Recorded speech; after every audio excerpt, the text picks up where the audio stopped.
Oke, nah, Assalamualaikum warahmatullahi wabarakatuh. Hari ini kita akan masuk KD baru, di mana babnya adalah sistem hukum dan peradilan Indonesia. Oke, Anda lihat gambar di sana tuh ada ini peradilan hukum tertinggi di Indonesia.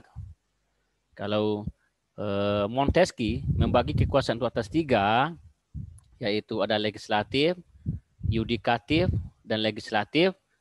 Yang yudikatif ini dia yang melaksanakan penghakiman, mengawasi penghukuman. Nah, ini dia lembaganya, namanya Mahkamah Agung. Ini adalah peradilan tertinggi di Indonesia yang bersifat bebas dan tidak memihak, kemudian tidak ada intervensi lembaga lain. Hukum yang bebas tidak memihak. Oke, yang kedua kita lihat di sana ada gambar, ada timbangan, ada palu, ini melambangkan keadilan. Jadi hukum ini adalah dalam rangka menciptakan keadilan. Hukum dibuat adalah dalam rangka bagaimana mengatur antara hak dan kewajiban seseorang, yang goalnya itu adalah tentang keadilan. Itu hukum gunanya adalah mewujudkan keadilan, dan penegakan hukum juga harus adil. Kemudian kita lihat Anda, pola kegiatan kita hari ini adalah ini. Judul babnya adalah sistem hukum dan peradilan di Indonesia.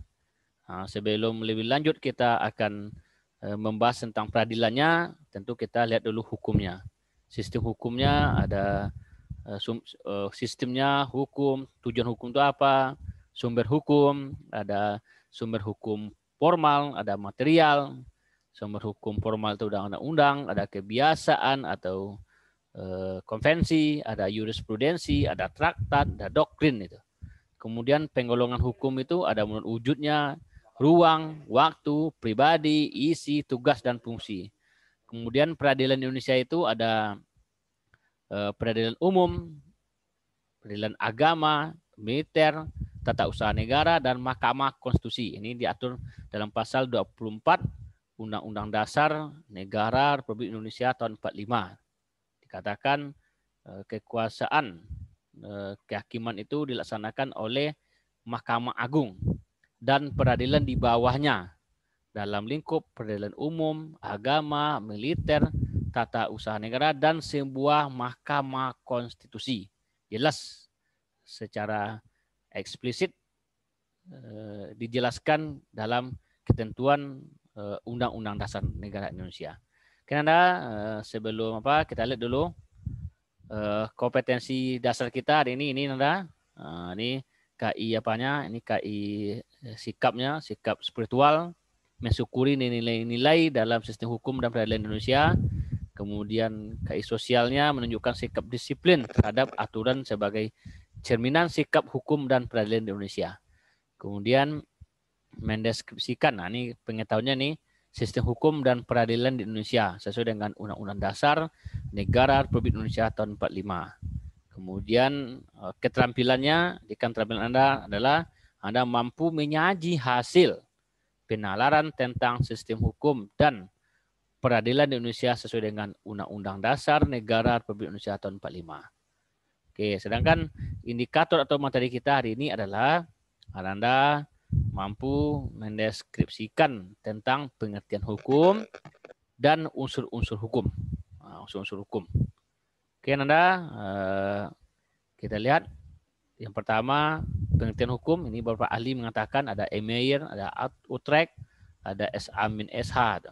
Kalau Meyer mengatakan hukum adalah semua aturan yang mengandung pertimbangan kesusilaan ditujukan kepada tingkah laku manusia. Ingat, hanya ditujukan kepada tingkah laku manusia dalam masyarakat dan menjadi pedoman bagi penguasa negara. Kan? Menjadi pedoman bagi penguasa negara dalam melaksanakan tugasnya. Jadi Emerson mengatakan bahwa pertimbangan kesusilaan. Jadi ada hati nurani di situ. Ada aspirasi-aspirasi masyarakat di situ dan ditujukan kepada tingkah laku manusia. Kan? Hanya ditujukan kepada tingkah laku manusia. Tidak makhluk yang lain, tidak kepada tumbuhan apalagi binatang itu. Dan manusia pun menurut ketentuan hukum pidana tidak semua manusia bisa dihukum itu. Ada beberapa pasal pemaaf di dalam hukum pidana itu. Seperti anak kecil yang belum cakap secara hukum yang di bawah pengampun atau kurator, atau orang yang kehilangan akal, misalnya gila. Nah, di gilanya adalah berdasarkan pemeriksaan tim ahli yang kompeten ya. Jadi tidak gila-gilaan. Jadi setelah bunuh saya gila Pak, nah, itu tidak boleh Anda ya. Jadi gila itu adalah hasil observasi dan penelitian dari orang yang ahli. Siapa yang tunjuk, yang memiliki lisensi mengatakan orang itu gila. Dan ditujukan kepada pedoman bagi penguasa. Jadi pedoman bagi penguasa sebetulnya dalam melaksanakan tugasnya. Oke, itu menurut Meyer. Sedangkan Utrecht mengatakan hukum adalah himpunan peraturan perintah dan larangan. Ada perintah dan larangan yang mengurus tata tertib suatu masyarakat. Oleh karena itu harus ditaati oleh masyarakat itu. Hampir sama, artinya adalah ada peraturan di situ. Kemudian Amin Esa mengatakan hukum merupakan kumpulan peraturan yang terdiri dari norma dan sanksi dengan tujuan mewujudkan ketertiban dan pergaulan manusia. Kita tambahkan oleh Samin di situ ada norma dan sanksi. Di norma itu nilai-nilai yang hidup dalam masyarakat. Nah, kemudian biar dia itu bisa kuat, maka dibuatkan peraturannya secara tertulis mungkin. Kemudian ada sanksi. Nah, ini kalau menurut hukum ya, kalau hukum yang dibuat oleh negara. Kalau hukum yang dibuat oleh masyarakat bisa jadi nilai-nilai yang tidak tertulis, kemudian memiliki norma dalam masyarakat, memiliki sanksi dalam masyarakat. Banyak, Nanda. Dalam kehidupan kita masyarakat ada hukum yang tidak tertulis, tapi orang takut di situ. Misalkan tidak boleh berpacar-pacaran di tempat tertentu. Kalau ketahuan, dendanya 1 karung semen misalkan. Atau ada yang dendanya sapi atau kambing. Dan itu tidak tertulis, tapi ditaati oleh masyarakat. Nah, itu misalkan. Kita lanjut. Jadi kalau demikian, ketiga tokoh tadi, maka unsur hukum dapat dijelaskan pada beberapa hal. Pertama, unsur hukum itu adalah ada peraturan. Peraturan mengenai tingkah laku manusia. Kan ada peraturan, kemudian peraturan itu dibuat oleh badan resmi, kan? Dibuat oleh badan resmi ya. Jadi kalau hukum tadi, hukum negara harus dibuat oleh badan resmi. Siapa yang buat itu? Nah, dalam pasal 20 dikatakan Undang-Undang 45 bahwa kalau undang-undang itu dibuat oleh DPR bersama presiden itu. Nah, jadi undang-undang dibuat oleh presiden bersama DPR. Ada peraturan daerah dibuat oleh bupati bersama DPRD-nya kalau itu kabupaten itu. Atau kalau kota, wali kota bersama DPRD-nya. Kalau peraturan daerah provinsi berarti gubernur bersama DPRD provinsinya. Nah, itu ya. Atau wali negari, nah, itu badan resmi. Jadi badan resmi adalah mulai dari wali negari, camat, bupati, gubernur, menteri, presiden. Nah, itu contohnya peraturan-peraturan yang dibuat oleh badan resmi. Kemudian peraturan itu bersifat memaksa. Ingat memaksa ya. Jadi kalau tidak bersifat memaksa, berarti itu bukan disebut dengan hukum. Di unsur hukum pertama ditujukan pada tingkah laku manusia, dibuat oleh badan-badan resmi, bersifat memaksa, dan ada sanksinya. Ada sanksi bagi pelanggarnya. Apa sanksinya? Secara jelas dan gamblang ada dalam pasal 10 KUHP tentang sanksi. Ada sanksi hukuman pokok, ada hukuman tambahan. Mulai dari hukuman mati, hukuman penjara, kurungan itu. Sampai hukuman tambahan, misalnya pencabutan hak-hak tertentu, kemudian pengumuman keputusan hakim, dan ada penyitaan dan sebagainya. Oke, kita lanjut. Kemudian tujuan fungsi hukum. Apa gunanya tujuan hukum itu? Pertama, tentu saja hukum bertujuan mendatangkan kemakmuran. Kemakmuran dan kebahagiaan pada rakyatnya. Rakyat makmur, rakyat bahagia. Karena hak-haknya dilindungi oleh hukum. Mencapai keadilan dan ketertiban. Mengatur pergaulan hidup manusia secara damai. Bagaimana pola-pola hidup, bagaimana pola interaksi antara manusia satu dengan manusia lain bisa diatur itu. Kalau tidak, maka sulit untuk membatasi hak dan kewajiban itu. Maka perlu hukum. Kemudian memberikan petunjuk bagi orang-orang dalam pergaulan, menjamin kebahagiaan sebanyak-banyaknya bersama dan untuk mencapai keadilan yang seadil-adilnya. Jadi mengusahakan keadilan seadil-adilnya. Sehingga berfungsi sebagai perlindungan, sebagai fungsi keadilan, pembangunan hukum, dan sebagai kontrol sosial. Hukum juga berfungsi sebagai kontrol sosial. Oke, sifat hukum. Sifat hukum itu ada dua. Pertama, ada mengatur dan memaksa. Hukum mengatur karena memuat peraturan-peraturan berupa perintah dan larangan yang mengatur tingkah laku. Kemudian memaksa, kalau tidak dipatuhi, maka akan ada sanksi yang tegas, seperti yang Pak jelaskan tadi. Jadi sifat hukum ada dua ya, mengatur dan memaksa. Jangan nanti, apa sifat hukum Nanda? Sifat hukum itu adalah tercela dan terpuji B, enggak. Ya, sifat hukum itu bukan tercela dan terpuji, tapi adalah mengatur dan memaksa. Mengatur dan memaksa ya. Oke, kita lanjut. Kemudian ada penggolongan hukum. Hukum itu ada wujudnya. Wujud itu, nah ini lihat wujud. Ada wujud, ruang, waktu, pribadi yang diaturnya, isi, kemudian tugas dan fungsi. Kita lihat. Menurut wujudnya ada hukum tertulis. Tertulis itu adalah ketika kita temukan hukum itu berupa kumpulan-kumpulan yang ditulis itu. Baik itu di buku, di apa dan sebagainya. Ada dokumen yang jelas itu. Misalkan, misalnya aturan atau tata tertib SMA Negeri 3 Painan. Aturan peserta didik misalnya. Nah, itu sudah tertulis karena ada, Anda lihat itu dokumennya itu. Bahkan di Pampang juga, di asrama, di kelas. Kemudian ada secara tidak tertulis.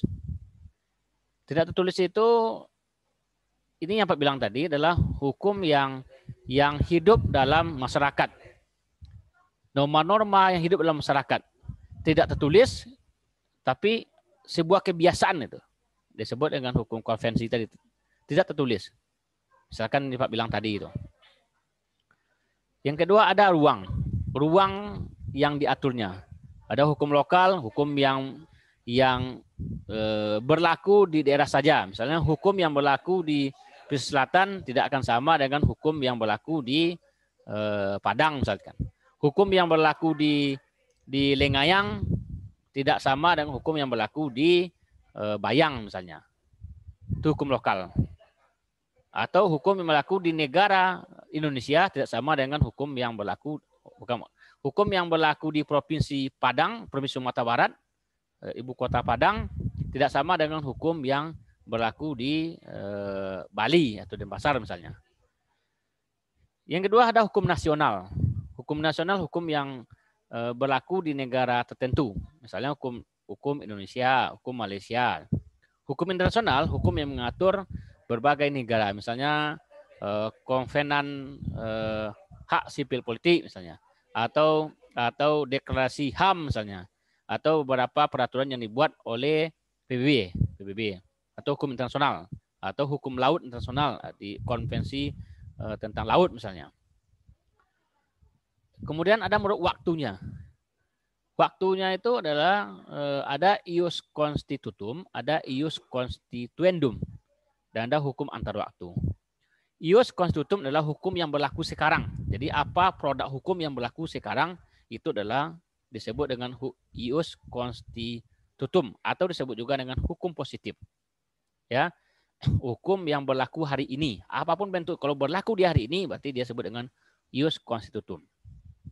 Yang kedua, ada ius constituendum, hukum yang berlaku di masa akan datang atau hukum yang direncanakan berlaku di masa akan datang. Nah, ini contohnya tentu saja rencana peraturan atau rencana undang-undang. Kalau dalam DPR namanya ada RUU, rencana undang-undang. Atau kalau Anda ada buat kesepakatan misalnya nanti kalau tahun sekian kita buat aturan itu ya, nah, itu ius constitutum. Ada hukum antar waktu. Hukum yang kapanpun berlaku tuh, mulai dari dunia muncul sampai hari ini dia berlaku, bahkan hari kiamat pun dia berlaku juga. Nah, itu hukum antar waktu. Misalkan setiap bernyawa pasti akan mati. Nah, itu disebut dengan hukum antar waktu. Kemudian sifat air itu basah misalkan, api panas, nah, itu disebut antar waktu.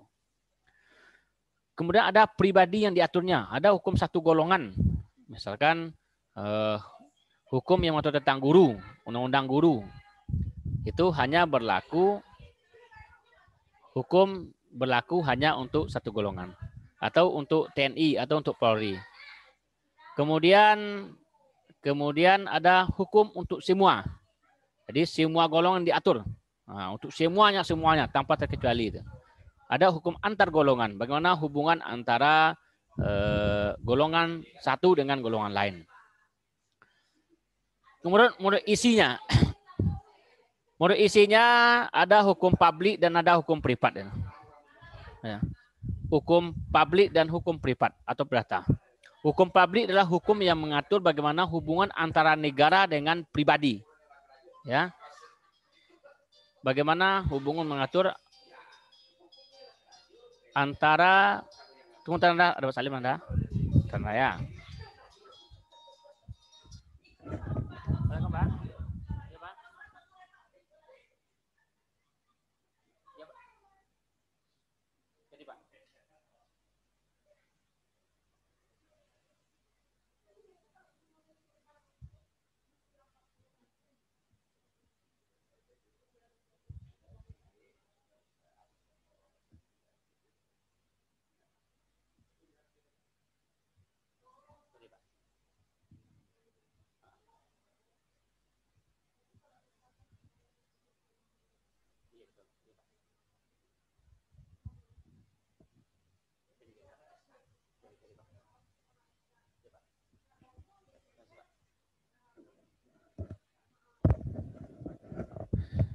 Kita lanjutkan Anda.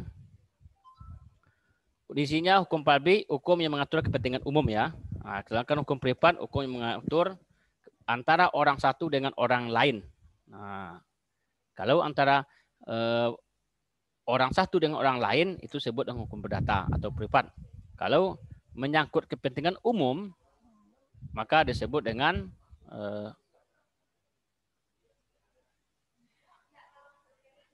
hukum publik. Oke, hukum publik itu ada hukum tata negara, ada hukum administrasi negara, ada hukum pidana, dan ada hukum acara. Hukum tata negara mengatur bagaimana hubungan antara lembaga negara satu dengan lembaga negara lain, misalnya hukum tata negara. Hukum administrasi negara itu adalah hukum yang mengatur bagaimana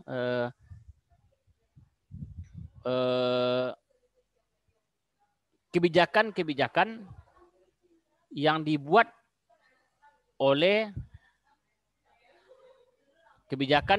hubungan yang mengatur bagaimana pelaksanaan kebijakan-kebijakan yang dibuat oleh pejabat negara. Jadi kalau misalkan ada pejabat negara yang buat kebijakan, kemudian kita dirugikan, kita bisa tuntut di hukum administrasi negara. Hukum pidana, hukum yang mengatur tentang kejahatan. Nah, di delik pidana, jadi tentang kejahatan. Nah, di hukum pidana. Sedangkan hukum acara adalah bagaimana melaksanakan hukum yang ada. Misalnya ada hukum pidana, bagaimana cara menegakkan hukum itu? Bagaimana menegakkan hukum material? Misalnya gini, hukum pidana itu adalah hukum material. berisi tentang kejahatan, tentang larangan dan sebagainya. Ketika terjadi pelanggaran terhadap hukum pidana, bagaimana cara melaksanakannya? Bagaimana polisi menangkap? Bagaimana hakim memutuskan? Bagaimana jaksa bekerja? Itu diatur oleh hukum acara. Nah, itu ya. Hukum privat, misalkan ada hukum perorangan, hukum keluarga, kekayaan, waris. Kalau ada hubungan dengan waris, itu hukum privat itu. Tentang kekayaan, bagi harta dan sebagainya, tentang warisan, tentang pembagian harta golongan gini, itu hukum privat. Kemudian tugas dan fungsinya. Tugas dan fungsinya ada hukum material, ada hukum formal. Ya, ada material, ada hukum formal. Ini apa bilang tadi? Material itu adalah kumpulan hukum perintah dan larangan. Misalnya hukum pidana, tata tertib sifat 3 painan, itu hukum material nama itu. Berisi kumpulan-kumpulan hukum. Kumpulan-kumpulan hukum. Ya, perintah dan larangan. Sedangkan formal atau hukum acara tadi itu, formal hukum acara sama ya. Sedangkan hukum formal adalah bagaimana melaksanakan hukum material tadi. Nah, seperti Pak bilang tadi itu. Bagaimana cara kerja polisi, bagaimana cara kerja saksi, apa saja orang bisa ditetapkan sebagai tersangka, apa saja orang bisa ditetapkan sebagai terdakwa, misalkan. Berapa alat bukti orang itu bisa ditangkap, ditahan, nah, itu hukum formal. Formal itu ada pidana formal, ada perdata formal. Kalau berkaitan dengan hukum pidana, maka dia pidana formal. Kalau berkaitan dengan hukum perdata, disebut dengan perdata formal. Jadi disebut dengan hukum acara. Jadi hukum acara sama dengan hukum formal. Oke, itu Nanda ya.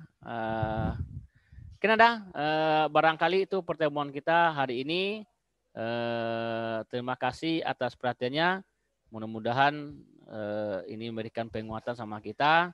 Nanti minggu depan kita lanjutkan tentang bagaimana urutan perundangan dan bagaimana hukum itu dibuat di Indonesia. Ya, terima kasih Nanda. Assalamualaikum warahmatullahi wabarakatuh. Sampai ketemu minggu depan. Waalaikumsalam warahmatullahi wabarakatuh. Terima kasih. Nanda.